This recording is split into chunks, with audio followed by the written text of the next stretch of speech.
Hello viewers, আসসালামু আলাইকুম। সবাই কেমন আছেন? আশা করি সকলেই ভালো আছেন। আজকে আমি দেশি মুরগি রান্না করব একদম গ্রাম্য পদ্ধতিতে। দেশি মুরগি পছন্দ করে না এমন কোনো মানুষ খুঁজে পাওয়া যাবে না। দেশি মুরগি সবার কাছে অনেক ভালো লাগে। সবার কাছে এই দেশি মুরগি অনেক পছন্দের একটি খাবার। তাই ভাবলাম আপনাদের সাথে শেয়ার করি। তো দেখেন এখানে নিহান কিভাবে মুরগিটাকে ধরে রাখছে, সে নাকি নিজেই জবাই করবে। তো আবার ভয়ও পাচ্ছে। তো আমি এই মুরগিটাকে জবাই করে ভালোভাবে পরিষ্কার করে কেটে ধুয়ে নিয়েছি।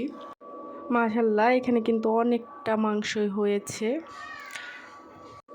এই মাংসগুলোকে এখন আমি ভালো করে মশলা দিয়ে মেখে নেব। প্রথমে আমি দিয়ে দিচ্ছি আদা, রসুন, জিরে বাটা, তারপর দিয়ে দিলাম লবণ, মরিচ গুঁড়ো, হলুদ গুঁড়ো, তারপর দিয়ে দিলাম জিরে গুঁড়ো।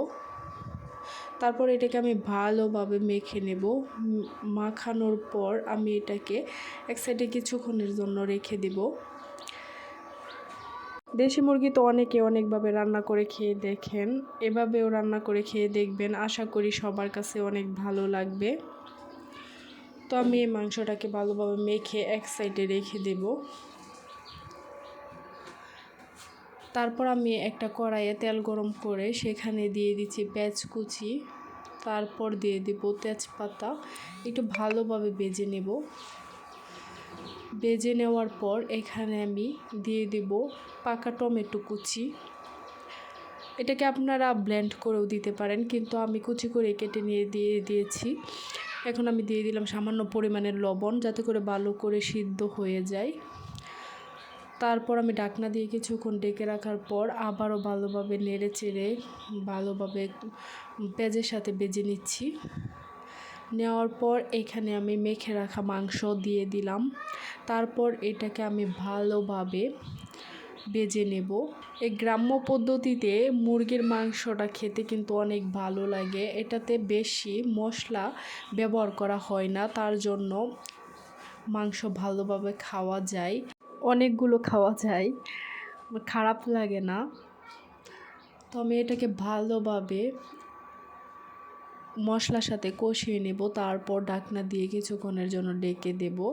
ডেকে দেওয়ার পর দেখেন আমার কিন্তু ভালোভাবে মশলার সাথে কষানোটা হয়ে গেছে।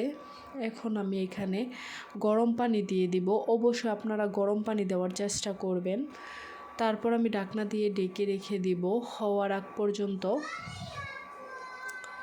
তো দেখেন আমার মাংসটা কিন্তু হয়ে গেছে, একদম পারফেক্টভাবে সিদ্ধ হয়ে গেছে।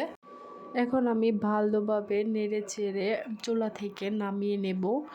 তো দেখেন মাশাআল্লাহ, কালারটা অনেক সুন্দর আসছে এবং গ্রানটা অনেক সুন্দর বেরিয়েছে। তো আমার কাছে এভাবে রান্না করে খেলে খুব ভালো লাগে। তো আপনাদের কাছে কেমন লাগে অবশ্যই কমেন্ট করে জানাবেন। রান্না করে খেয়ে মুরগির মাংস এবং পোলাওয়ের সাথে সালাদ না হলে ভালো লাগে না, তাই আমি অন্যরকমভাবে একটি সালাদ বানালাম। এখানে আমি নিয়ে নিয়েছি গাজর, তারপর শসা, কাঁচামরিচ, টমেটো, পেঁয়াজ কুচি এবং দিয়ে দিলাম টমেটো সস, আর দিয়ে দিলাম শুকনো মরিচের গুঁড়ো। শুকনো খোলায় ভেজে নিয়ে তারপর গুঁড়ো করে এখানে দিয়ে দিয়েছি। তো তারপর আমি ভালোভাবে মেখে নিলাম। আর এদিকে আমি একদম জোরে পোলাও মাংসের সাথে খাওয়ার জন্য সার্ভ করছি।